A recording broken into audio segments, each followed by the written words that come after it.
大家好，今日我要分享嘅就係豬膶點先可以煮到110% 熟都唔會變硬。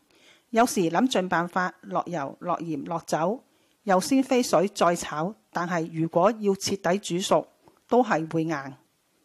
跟住我嘅步驟去做，醃好咗用嚟打邊爐，徹底灼熟，然後點辣椒豉油食係最好味嘅。我今日嘅菜式唔係講打邊爐，係炒豬膶，一齊睇下點做。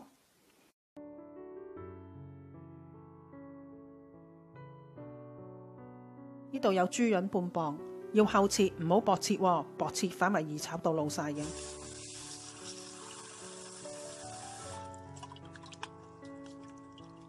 用隻大啲嘅碗，再多啲水，唔需要浸喎，攪動15秒。倒乾咗水分之後，用同樣嘅方法連續做3次，目的係洗清血水，沖去腥味。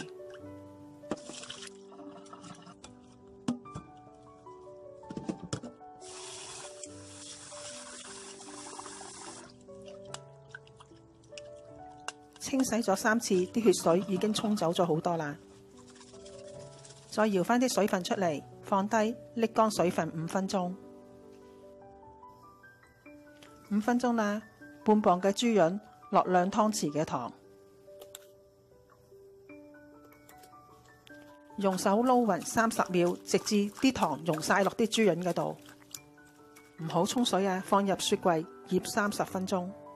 響醃豬膶嘅時間，我哋準備其他材料：薑切片、3粒蒜頭切片、紅黃燈籠椒各半個，適量嘅西蘭花。滾水落油同埋鹽，煮西蘭花2分鐘備用。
炒之前好似而家咁，冇多餘嘅水分，如果出咗水就炒得唔靚㗎啦。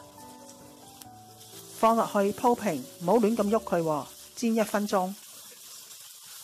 炒豬膶，如果你想去腍，醃嘅時候乜嘢調味料都唔好落，如果落咗調味料醃，會令佢變硬嘅。煎完一邊反轉，煎埋另外嗰邊1分鐘。反轉咗之後，都係唔好亂咁喐佢。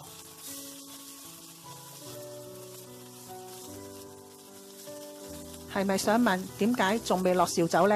係啊，唔落㗎。我試過落紹酒，啲豬膶會變硬。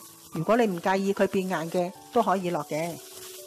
落埋啲燈籠椒，兜炒一下。如果唔落燈籠椒嘅，你都可以落其他蔬菜。攪勻咗醬汁之後，就可以倒落去啦。慢慢倒落去啊，唔好一次倒晒落去，等佢吸收咗之後，逐漸加入。豬膶已經差唔多熟晒啦，依家加醬汁唔會令豬膶變硬。呢個醬汁嘅味道足以冚蓋豬膶嘅腥味。落醬汁之後，兜炒1分鐘至1分半鐘。如果啲醬汁收得太緊嘅，要閂細少少火喎，落埋啲西蘭花。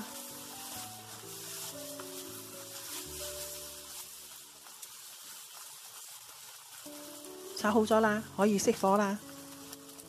留意住要切呢一個厚度。我呢個豬膶係煮到啱啱熟，如果你唔夠膽食啱啱熟，想食熟啲嘅110% 熟，你就加多1湯匙至2湯匙嘅清水，再兜炒1分至1分半鐘，咁就可以煮到全熟噶啦。如果食唔晒，隔夜攞返出嚟再煮都唔會硬噶。喺我嘅頻道仲有其他食譜可以選擇嘗試，覺得好味嘅記得俾個 like 喎。未訂閱我嘅朋友請訂閱我頻道，希望可以分享出去。多謝收看。